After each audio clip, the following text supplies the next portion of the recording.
Innal hamdalillah nahmaduhu wa nasta'inuhu wa nastaghfiruhu wa na'udzu billahi min shururi anfusina wa min sayyiati a'malina. May yahdihillahu fala mudilla lahu wa may yudlil fala hadiya lahu. Asyhadu an la ilaha illallah wahdahu la syarika lahu wa asyhadu anna Muhammadan abduhu wa rasuluh la nabiyya ba'dahu. Allahumma shalli wa sallim ala sayyidina wa habibina wa syafi'ina wa maulana Muhammadin wa ala alihi wa sahbihi ajma'in, amma ba'du. Wa qala ta'ala fil Qur'anil Karim, a'udzu billahi minasy syaithanir rajim. Bismillahirrahmanirrahim. Ya ayyuhalladzina amanu taqullaha wa qulu qawlan sadida yuslih lakum a'malakum wa yaghfir lakum dhunubakum wa may yuti'illah wa rasulahu faqad faza fawzan 'azima. Sadaqallahul 'aliyyul 'azim wa rasulun nabiyil karim wa nahnu 'ala dzalika minasy syahidin wa syakirin. Bapak-bapak jamaah salat subuh nikmat Allah Subhanahu wa taala. Alhamdulillah, pada pagi hari ini kita bisa sama-sama melaksanakan salat subuh berjamaah, dan insyaallah setelah salat subuh berjamaah kita lanjut dengan i'tikaf sambil dengan diisi membaca Al-Quran dan menghatamkan Al-Quran, yang semoga dengan itu semua kita semuanya mendapatkan ridha daripada Allah Subhanahu wa taala, menjadikan segala ibadah kita mendapatkan pahala yang berlipat ganda dari Allah Subhanahu wa taala, dan juga kita dimudahkan segala hajat-hajat kita, segala kebutuhan kita, berkah kita melaksanakan ketaatan kepada Allah Subhanahu wa taala, dan juga dengan berkah kedekatan kita dengan Al-Quranul Karim. Amin amin ya rabbal alamin. Salawat dan salam kita sampaikan kehargaan junjungan kita, suri teladan kita, panutan kita, yang baginda Nabi besar Muhammad sallallahu alaihi wasallam, seluruh keluarga dan juga sahabat-sahabatnya dan juga pengikutnya yang senantiasa istiqomah menjalankan sunnah-sunnahnya baginda Rasulullah sallallahu alaihi wasallam. Dan semoga dengan keberkahan salat subuh berjamaah, dengan keberkahan mujizat Al-Quran, kita dijadikan oleh Allah Subhanahu wa taala insan-insan yang senantiasa mudah untuk berselawat kepada baginda Rasulullah sallallahu alaihi wasallam. Karena satu-satunya ibadah yang tidak mungkin ditolak oleh Allah Subhanahu wa taala, ibadah salat kita bisa jadi tidak diterima oleh Allah Subhanahu wa taala walaupun itu menggugurkan kewajiban kita dalam melaksanakan salat wajib. Ibadah puasa kita bisa jadi tidak diterima oleh Allah Subhanahu wa taala dikarenakan banyak hal-hal yang kita langgar dalam pelaksanaannya, sehingga ibadah kita di dalam melaksanakan ibadah puasa yang wajib atau puasa yang sunnah terjadi tidak diterima oleh Allah Subhanahu wa taala. Tetapi hal tersebut menggugurkan kewajiban kita apabila puasa kita kerjakan dalam puasa yang wajib. Haji kita, sedekah kita, zakat kita, semuanya bisa jadi tidak diterima oleh Allah, tetapi menggugurkan kewajiban kita. Namun berbeda dengan ibadah sholawat, dengan kita membaca sholawat kepada baginda Rasulullah SAW. Saat kita membaca sholawat kepada baginda Rasulullah SAW, maka sholawat kita pasti diterima oleh Allah Subhanahu wa taala, walaupun dibarengi dengan rasa riya sekalipun.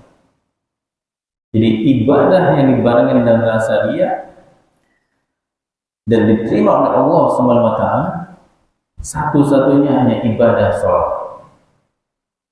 Oleh karenanya amat sangat disayangkan apabila kita sudah terbiasa untuk mudah menjalankan hal-hal yang itu menjadi kewajiban kita, ataupun hal-hal yang dimana itu adalah sesuatu yang sunnah untuk kita kerjakan, tetapi kita enggan mengerjakan sesuatu yang sunnah juga, dan itu penuh dengan keberkahan untuk kita, dan itu juga ternyata akan menjadi penolong bagi kita baik di dunia maupun di akhirat, yakni ibadah sholawat. Sehingga bisa jadi kita ibadah tidak terima, tetapi karena kita senang membaca sholawat, baik dengan lisan kita maupun hati kita, hal tersebut mendatangkan syafaat dari baginda Rasulullah SAW manakala kita sedang dalam kesusahan di alam akhirat nanti. Jemaah yang dirahmati Allah Subhanahu wa taala. Mohon maaf tadi Al-Fakir telah sampai ke masjid, jadi Al-Fakir tidak bisa memimpin sholat subuh tadi. Alhamdulillah ada Pak Jizul yang hadir awalan, dan di kesempatan ini sebelum kita mulai pengajian Al Quran pada pagi hari ini, ada sedikit ilmu yang Al-Fakir sampaikan. Semoga ini bermanfaat khusus untuk Al-Fakir dan umumnya untuk para jemaah sekalian. Jemaah rahimakumullah, baginda Rasulullah SAW apabila dibicarakan mengajarkan kepada kita, dan ini telah dicontohkan oleh ulama kita, apabila kita dibicarakan kejelekan-kejelekan kita oleh orang lain, baik kita dijelekan dengan lisan orang lain ataupun kita dijolimi oleh orang lain segala macam, jangan balas kejoliman ataupun fitnah maupun hal-hal yang tidak baik dilakukan oleh orang lain itu dengan perbuatan yang tidak baik itu. Ada kisah di mana Sayyid Muhammad bin Ali al-Maliki al-Hasan, beliau dikata-katain, beliau difitnah oleh orang-orang yang ada di sekitar rumah beliau. Namun beliau apa yang dilakukan terhadap orang-orang tersebut? Beliau kasih hadiah untuk orang tersebut berupa uang. Beliau tidak balas orang tersebut dengan perbuatan kejoliman juga. Lalu murid beliau bertanya kepada Sayyid Muhammad bin Ali al-Maliki al-Hasani, "Ya guru, mengapa engkau balas perbuatan tersebut dengan perbuatan yang baik?" Dikatakan oleh Sayyid Muhammad bahwasanya aku bersyukur difitnah dengan hal yang demikian tersebut, dikarenakan dengan fitnah tersebut aku mendapatkan pahala tanpa aku bersusah payah mengerjakan amal ibadah. Sementara aku berikan hadiah kepada orang tersebut hanya sebagai bentuk terima kasih saya kepada orang tersebut, dikarenakan orang tersebut sudah memberikan pahalanya kepadaku. Dan hadiah yang aku berikan kepada orang tersebut itu fana. Duit yang aku berikan kepada orang tersebut itu pasti akan habis, itu pasti akan hilang setelah ia gunakan. Tetapi pahala yang ia berikan cuma-cuma dikarenakan dirinya memfitnah diriku, itu akan kekal abadi sampai alam akhirat nanti. Masya Allah.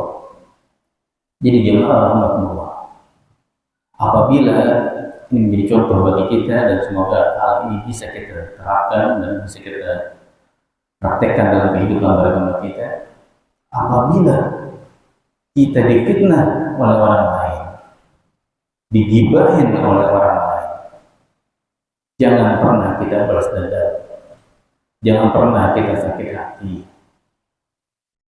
Karena dengan kita balas dendam sama dengan orang tersebut, berarti orang tersebut sudah memberikan pahala kepada kita, tetapi kita balas dendam dengan fitnahan kembali, sama saja kita memberikan pahala kita kepada orang tersebut, padahal orang tersebut tadinya sudah memberikan pahala kepada kita. Untuk itu jangan pernah kita sakit hati dengan fitnahan, dengan gibahan, dengan ujian, cobaan yang Allah berikan melalui orang-orang yang ada di sekitar kita. Kita akui bahwa kita sendiri memang bukan orang yang baik, tapi kita sedang belajar menuju menjadi orang yang baik. Karena kita belajar, wajar kita banyak kesalahan-kesalahan. Dan di saat kesalahan-kesalahan tersebut ada di dalam kehidupan kita, lalu kita dikritik misalnya, lalu dan kita belajar menjadi orang yang baik, kita difitnah. Jangan sampai hal-hal tersebut menjadikan kita lupa bahwasanya Allah sedang memberikan pahala kepada kita tanpa kita bersusah payah melaksanakan ibadah. Yang terpenting jaga hati kita, kosongkan hati kita. Artinya setiap hal-hal yang tidak baik yang menimpa pada diri kita, jangan sampai kita terbawa dendam, jangan sampai kita mengikuti apa yang dilakukan orang tersebut terhadap kita. Hal yang tidak baik dilakukan oleh orang kepada diri kita, balas dengan kebaikan. Adapun orang yang berbuat baik kepada kita, kita pun harus bisa lebih baik daripada orang tersebut. Jadi jangan sampai ada perkataan, kalau lu baik sama gua bisa lebih baik daripada apa yang lu perbuat. Tapi kalau lu berbuat jahat sama gua bisa lebih jahat daripada yang apa lu perbuat kepada kita. Itu perkataan yang salah. Lu mau buat baik, mau buat jahat, gua bakal berbuat baik kepada lu. Itu kita mesti tanamkan kepada diri kita. Kita tanamkan ke akal pikiran dan hati kita, sehingga apabila kita dihadapi oleh hal yang demikian, justru kita hendaknya kita bersyukur kepada Allah SWT, karena kita sedang diberikan pahala tanpa kita melaksanakan ibadah. Dan insya Allah dengan hal yang demikian ini, hati kita menjadi hati yang terjaga daripada sifat-sifat yang tidak baik. Dan juga jangan sampai karena kita sudah tahu hukumnya, sudah tahu betapa dasarnya amalan apabila kita bersabar terhadap ujian yang Allah berikan, dan sampai kita juga menjadi bagian dari orang-orang yang mudah memfitnah, menggibah orang-orang yang ada di sekitar kita ataupun orang-orang lain. Karena dengan demikian berarti kita sudah bersusah payah ibadah, baik dengan tahajudnya mungkin, dengan berjamaah tiap sholat fardu di masjid mungkin, dengan ibadah sedekahnya, dengan ibadah yang lainnya. Lalu kita kerjakan hal demikian tersebut, maka sama saja kita telah memberikan pahala-pahala ibadah tersebut, mensedekahkan pahala-pahala yang kita sudah kerjakan dengan ibadah yang susah payah kita untuk kerjakan, diberikan kepada orang-orang yang kita fitnah, yang kita gibahi, yang kita sakitin hatinya, yang kita zalimi. Nah itu jangan sampai. Kalau kita diberikan hal yang demikian, bersabar, dan jangan sampai kita menjadi bagian daripada orang-orang yang mudah untuk memfitnah dan menjelekkan orang lain. Mungkin demikian sedikit mukadimah yang bisa Fakir sampaikan kepada kesempatan kali ini, dan marilah kita awali kajian pada pagi hari ini dengan pembacaan surah Al-Fatihah. Semoga apa-apa yang kita kerjakan pada pagi hari ini semuanya mendapatkan keridhaan kepada Allah Subhanahu wa taala, dan semoga apa yang kita kerjakan ini menjadi pemberat bagi diri kita di alam akhirat nanti, lebih khusus di yaumul mizan. Amin amin ya rabbal alamin. Bismillahirrahmanirrahim. Ala hadiyya Muhammadin sallallahu alaihi wa Mustafa sallallahu alaihi wasallam. Al-Fatihah. A'udzu billahi minasyaitonir rajim. Bismillahirrahmanirrahim. Alhamdulillahi rabbil alamin. Ar-rahmanir rahim. Maliki yaumiddin. Iyyaka na'budu wa iyyaka nasta'in. Ihdinas siratal mustaqim. Siratal ladzina an'amta 'alaihim ghairil maghdubi 'alaihim waladdallin. Amin.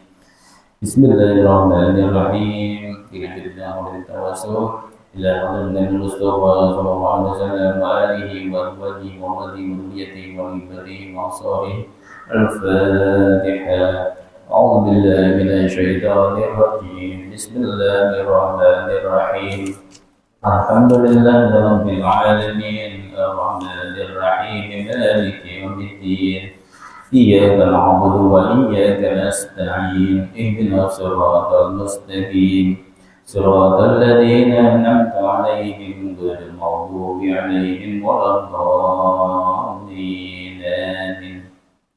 إلى عدد إخواني من الأنبياء والمرسلين والأولياء والشهداء والصالحين والصحابة والتابعين والعلماء العاملين والمصنفين المخلصين وجميع الملائكة المقربين وخصوصا إلى سيدنا الشيخ عبد القادر الجيلاني. الفاتحة. أعوذ بالله من الشيطان الرجيم. بسم الله الرحمن الرحيم. الحمد لله رب العالمين. الرحمن الرحيم. مالك يوم الدين.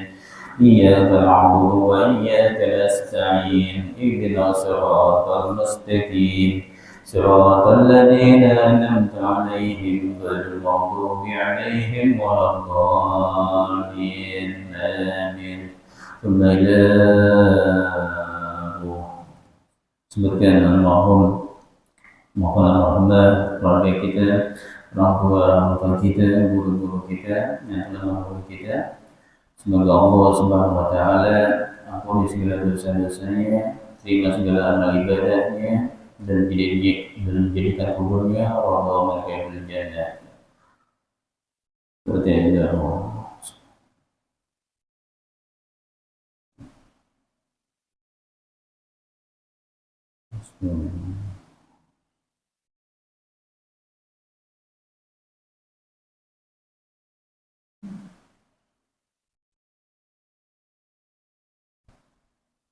الفاتحة. أعوذ بالله من الشيطان الرجيم. بسم الله الرحمن الرحيم. الحمد لله رب العالمين. الرحمن الرحيم. مالك يوم الدين.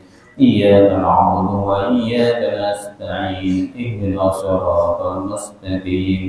صراط الذين أنعمت عليهم غير المغضوب عليهم ولا الضالين. آمين. Al-Fatihah. Yang berikutnya kita tujukan kepada orang-orang yang telah mewakafkan sebagian rezekinya untuk masjid ini. Semoga yang masih ada, Allah kuatkan iman Islamnya, Allah berikan taufik hidayah, dan diberikan keistiqomahan dalam melaksanakan ketaatan kepada Allah dan Rasulnya. Dan bagi yang telah tiada, semoga Allah Subhanahu wa taala ampuni segala dosa-dosanya, diterima segala amal ibadahnya, dan dijadikan kuburnya rawdah min jannah. Amin amin ya rabbal alamin. Al-Fatihah. أعوذ بالله من الشيطان الرجيم. بسم الله الرحمن الرحيم. الحمد لله رب العالمين. الرحمن الرحيم. مالك يوم الدين. إياك نعبد وإياك نستعين. اهدنا الصراط المستقيم. صراط الذين أنعمت عليهم غير المغضوب عليهم ولا الضالين.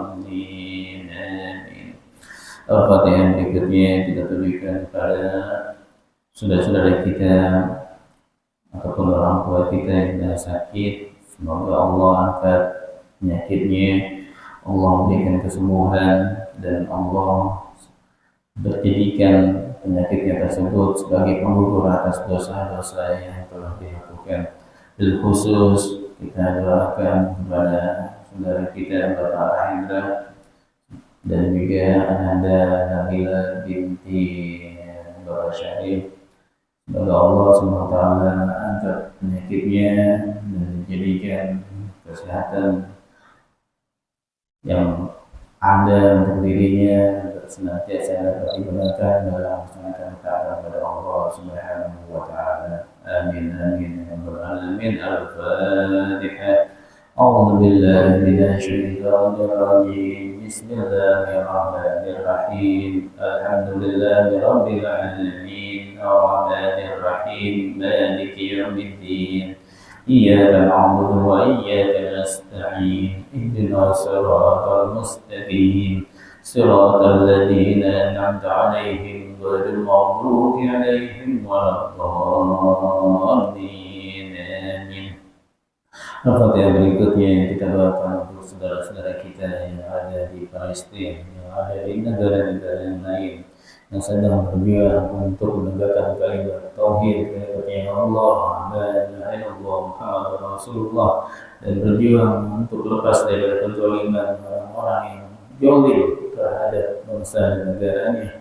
Kita doakan semoga Allah SWT kuatkan iman Islamnya, semoga Allah SWT berikan kemenangan untuk mereka, dan semoga Allah SWT menjadikan yang telah syahid diberikan keberkahan di alam kuburnya dan telah dipertemukan oleh baginda Rasulullah di alam surga Allah Subhanahu wa taala.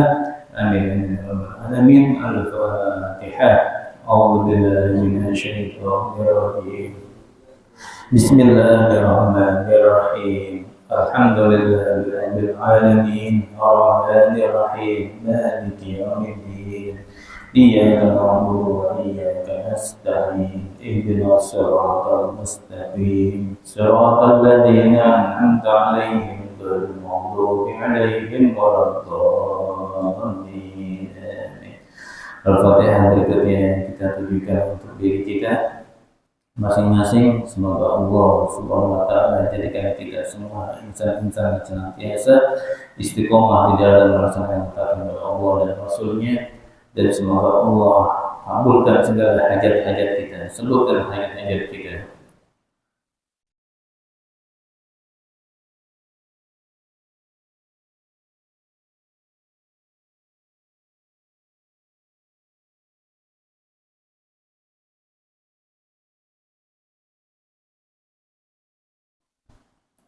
Al-Fatihah. أعوذ بالله من الشيطان الرجيم. بسم الله الرحمن الرحيم. الحمد لله رب العالمين. الرحمن الرحيم. مالك يوم الدين. إياك نعبد وإياك نستعين. اهدنا الصراط المستقيم.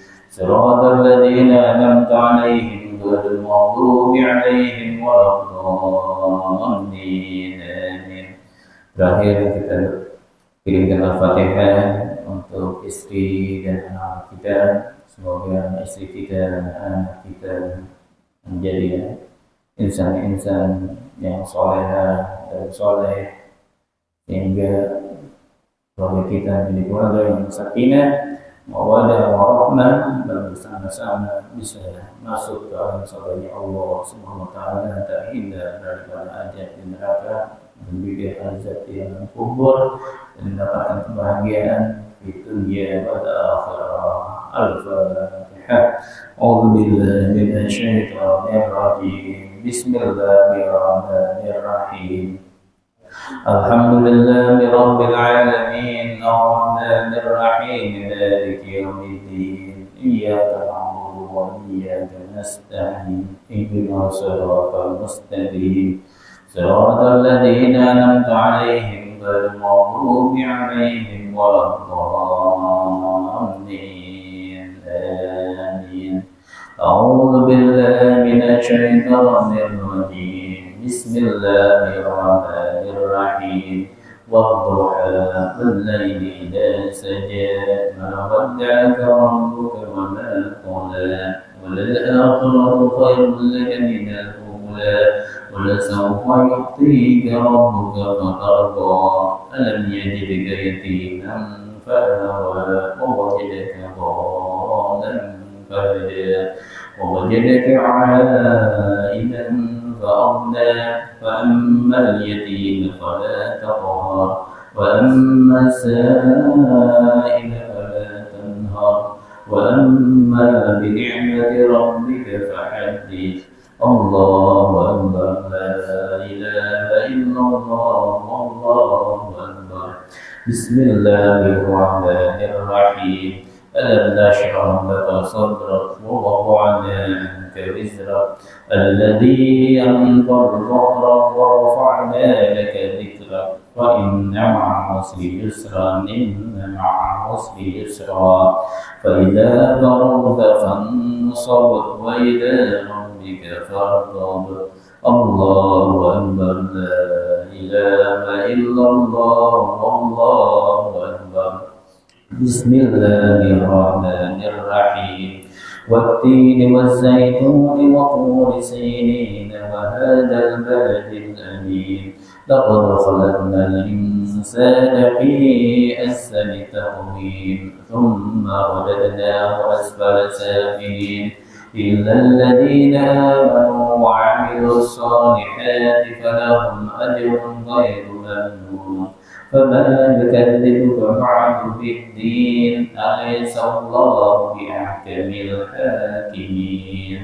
الله أكبر لا إله إلا الله والله أكبر بسم الله الرحمن الرحيم اقرأ باسم ربك الذي خلق خلق الإنسان من علق اقرأ وربك الأكرم الذي علم بالقلم علم الإنسان ما لم يعلم كلا إن الإنسان ليطغى أن رآه استغنى إن إلى ربك الرجعى أرأيت الذي ينهى عبدا إذا صلى أرأيت إن كان على الهدى أو أمر بالتقوى أرأيت إن كذب وتولى ألم يعلم بأن الله يرى كلا لئن لم ينته لنفعا بالناصية ناسية كاذبة خاطئة فليدع ناديه سنع الزبانية كلا لا تطعه واسجد واقترب الله أكبر لا إله إلا الله والله أكبر بسم الله الرحمن الرحيم إنا أنزلناه في ليلة القدر وما أدراك ما ليلة القدر ليلة القدر خير من ألف شهر تنزل الملائكة والروح فيها بإذن ربهم من كل أمر سلام هي حتى مطلع الفجر الله أكبر لا إله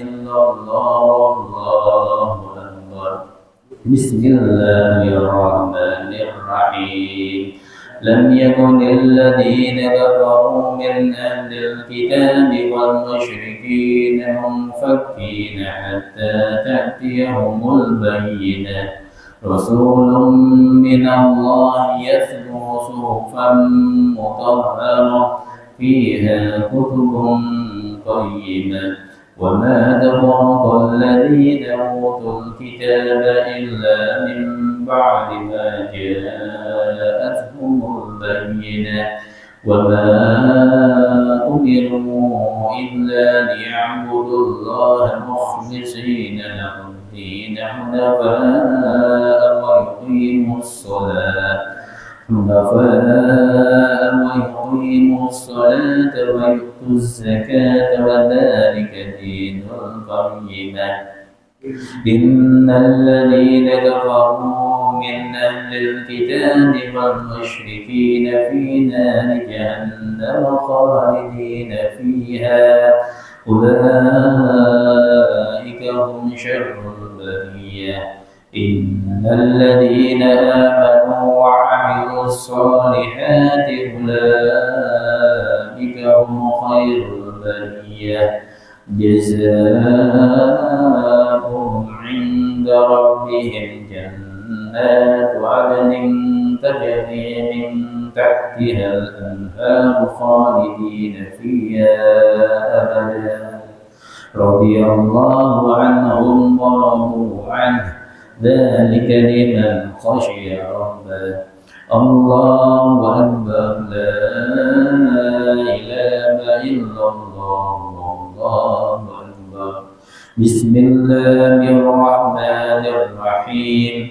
إذا زلزلت الأرض زلزالها وأخرجت الأرض أثقالها وقال الإنسان ما لها يومئذ تحدث أخبارها بأن ربك أوحى لها يومئذ يصدر الناس أشتاتا ليروا أعمالهم فمن يعمل مثقال ذرة خيرا يره ومن يعمل مثقال ذرة شرا يره الله أكبر لا إله إلا الله الله أكبر بسم الله الرحمن الرحيم والعاديات ضبحا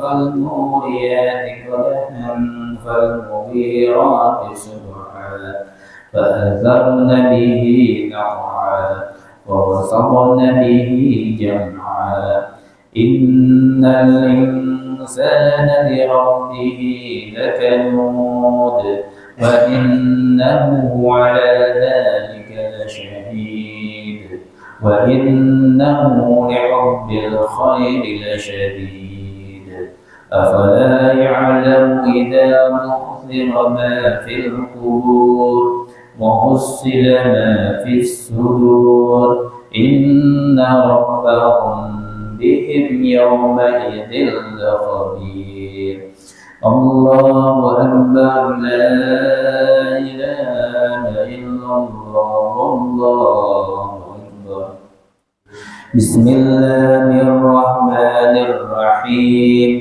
القارية ما القارعة وما أدراك ما القارعة يوم يكون الناس كالفراش المبثوث وتكون الجبال كالعهن المنفوش فأما من ثقلت موازينه وهو في عيشة راضية وأما من خفت موازينه فأمه هاوية وما أدراك ما هي نار حامية الله أكبر لا إله إلا الله الله أكبر بسم الله الرحمن الرحيم ألهاكم التكاثر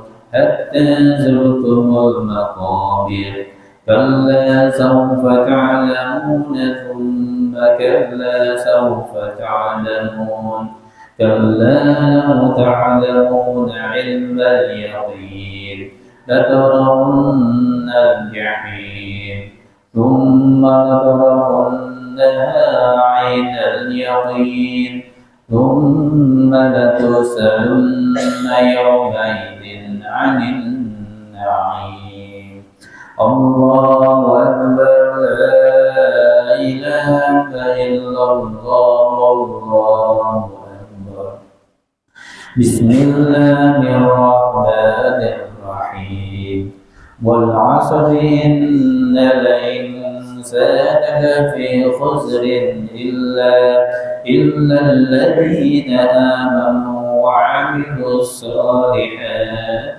وتواصوا بالحق وتواصوا بالصبر. الله أكبر، لا إله إلا الله، والله أكبر. بسم الله الرحمن الرحيم.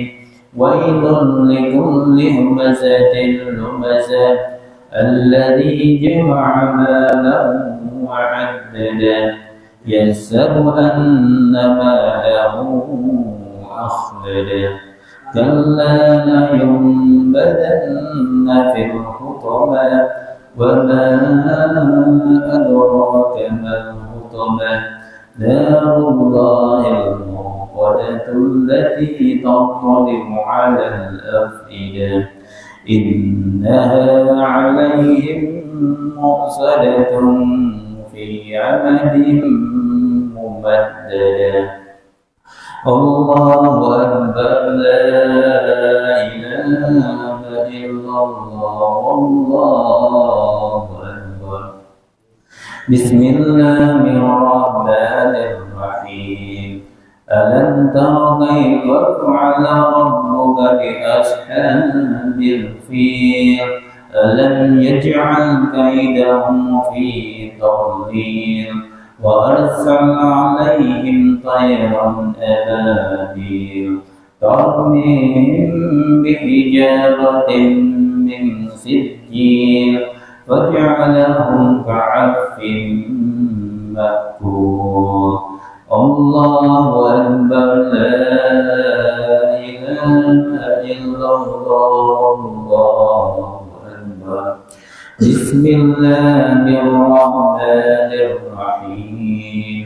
لإيلاف قريش إيلافهم رحلة الشتاء والصيف فليعبدوا رب هذا البيت الذي أطعمهم من جوع وآمنهم من خوف.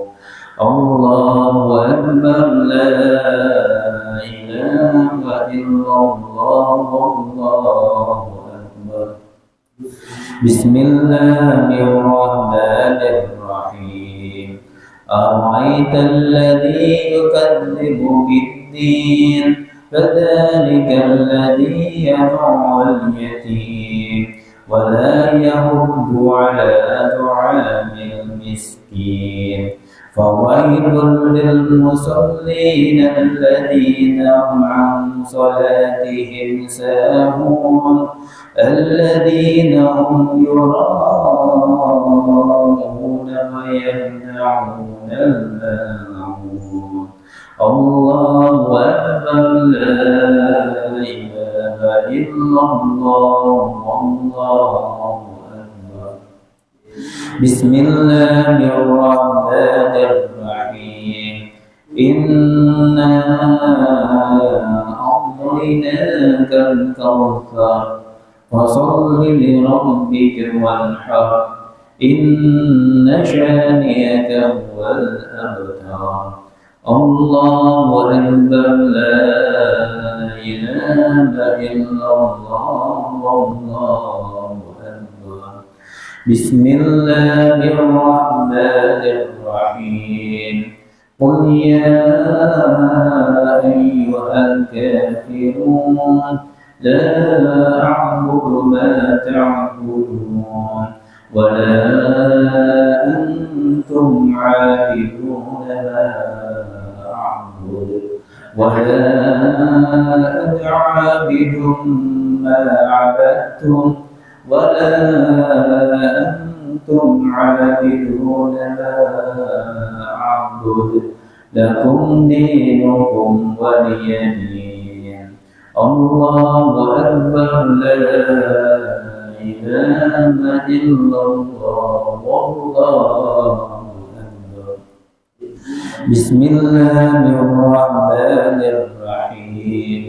إذا جاء نصر الله والفتح ورأيت الناس يدخلون في دين الله أفواجا فسبح بحمد ربك واستغفر إنه كان توابا. الله أكبر لا إله إلا الله والله أكبر. بسم الله الرحمن الرحيم. تبت يدا أبي لهب وتب ما أغنى عنه ماله وما كسب سيصلى نارا ذات لهب وامرأته حمالة الحطب في جيدها حبل من مسد. الله أكبر لا إله إلا الله والله أكبر. بسم الله الرحمن الرحيم. قل هو الله أحد الله الصمد لم يلد ولم يولد ولم يكن له كفوا أحد. الله أكبر لا إله إلا الله والله أكبر. بسم الله الرحمن الرحيم. قل أعوذ برب الفلق من شر ما خلق ومن شر غاسق إذا وقب ومن شر النفاثات في العقد ومن شر حاسد إذا حسد. الله أكبر لا إله إلا الله والله أكبر. بسم الله الرحمن الرحيم. قل أعوذ برب الناس ملك الناس إله الناس من شر الوسواس الخناس الذي يوسوس في صدور الناس من الجنة والناس. الله أكبر لا إله إلا الله والله أكبر. بسم الله الرحمن الرحيم. الحمد لله رب العالمين الرحمن الرحيم مالك يوم الدين إياك نعبد وإياك نستعين اهدنا الصراط المستقيم صراط الذين أنعمت عليهم غير المغضوب عليهم ولا الضالين. الله أكبر لا إله إلا الله والله أكبر. بسم الله الرحمن الرحيم. ألف لام ميم. ذلك الكتاب لا ريب فيه هدى للمتقين الذين يؤمنون بالغيب ويقيمون الصلاة ومما رزقناهم ينفقون والذين يؤمنون بما أنزل إليك وما أنزل من قبلك وبالآخرة هم يوقنون أولئك على هدى من ربهم وأولئك هم المفلحون. وإلهكم إله واحد لا إله إلا